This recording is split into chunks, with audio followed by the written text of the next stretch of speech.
बेटे की किस्मत। एक प्यारी सी कहानी।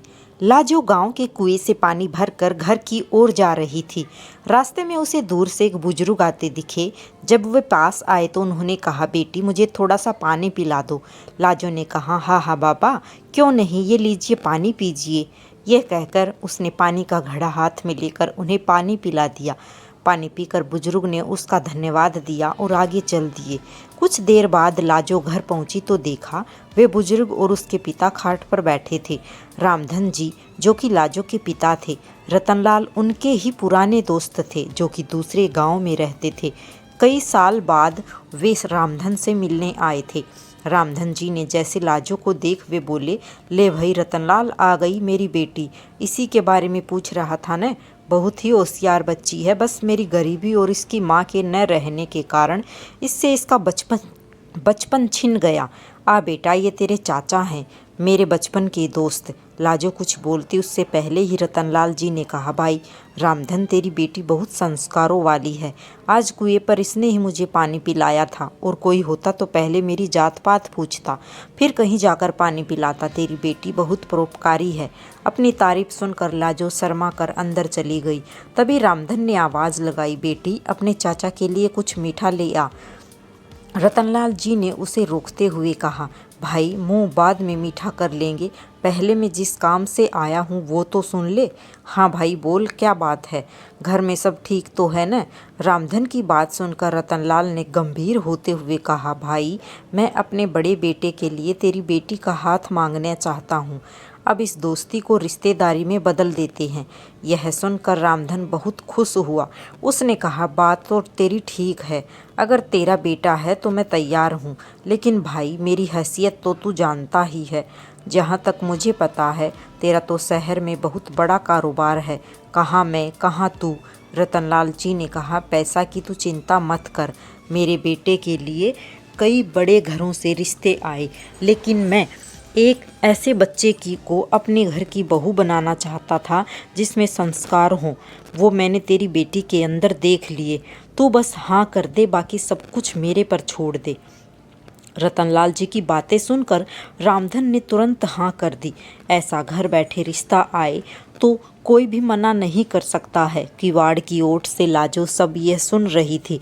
रतनलाल जी ने आगे कहना शुरू किया, हाँ ये बात तो हुई ना खुशी की, अब जल्दी से मिठाई मंगा, अब मज़ा आएगा मुंह मीठा करने में।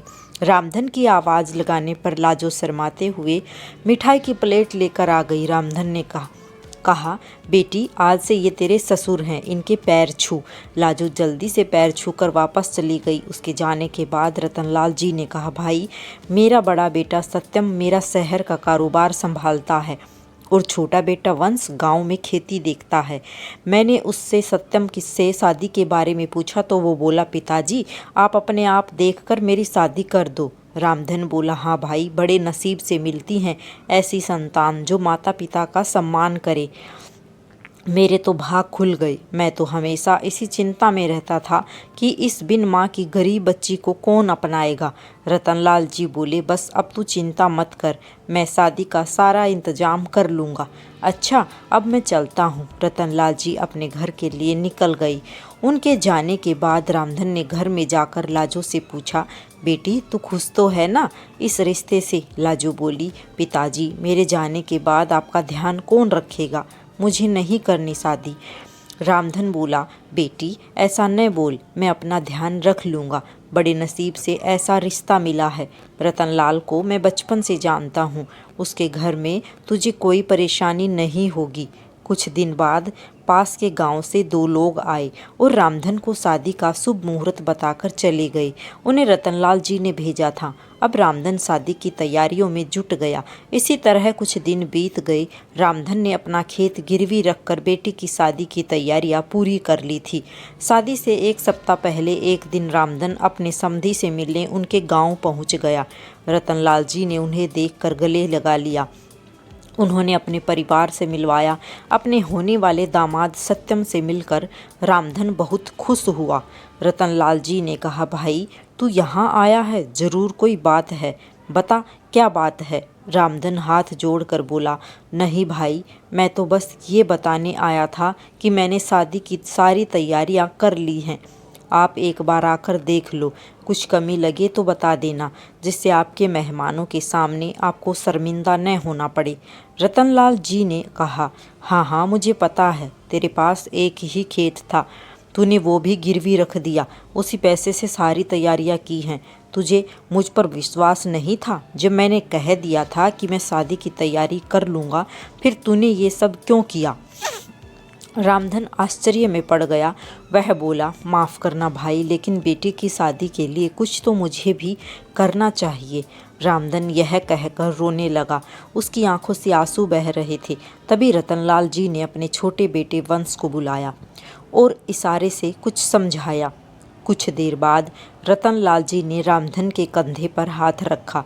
रामधन सिर झुकाए शर्मिंदा हुआ बैठा था। रतनलाल जी ने कहा, ले भाई, अपनी अमानत, दोबारा फिर कभी ऐसा मत करना। यह कहकर उन्होंने खेतों के कागज़ रामधन के हाथ में रख दिए। रामधन ने देखा, अरे ये क्या, ये तो वही कागज़ हैं तो मैंने गिरवी रखे थे, या आपके पास कैसे आए? रतनलाल जी ने कहा, वंश आसपास के गांव के सभी लोगों को जानता है, उनमें से ही एक ने खेत गिरवी रखने वाली बात हमें बता दी, वही यह कागज़ छुड़ा कर लाया है।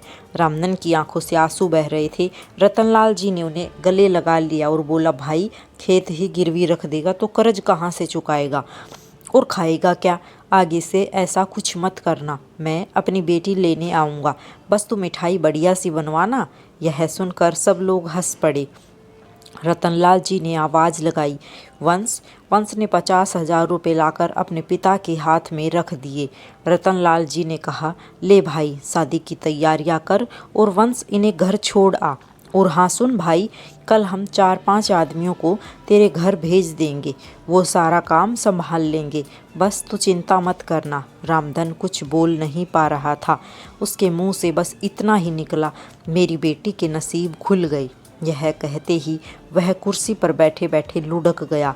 इतनी खुशी बर्दाश्त नहीं कर पाया। उसने अपने प्राण त्याग दिए। रतनलाल जी उसे संभालते, इससे पहले ही वह दुनिया छोड़ चुका था। रतनलाल जी अपने दोस्त से लिपट कर रोते रहे। वे अपने दोस्त की अंतिम यात्रा लेकर उसके गांव पहुँचे। लाजो को यह सब पता लगा तो रोते रोते बेहोश हो गई। रामधन का अंतिम संस्कार किया गया। रतनलाल जी अपने परिवार के साथ वहीं रुक गई। 13वीं के एक सप्ताह बाद उन्होंने सादा तरीके से सत्यम और लाजो की शादी एक मंदिर में करवा दी। लाजो के चमकते नसीब की खुशी में रामधन अपना जीवन जीना भूल गया था। आखिर ऐसा ससुराल बड़ी किस्मत से मिलता है। अगर हर किसी को ऐसा ससुराल मिल जाए तो बेटी सुखी हो जाए। सभी को राधे राधे, सभी को जय श्री कृष्णा।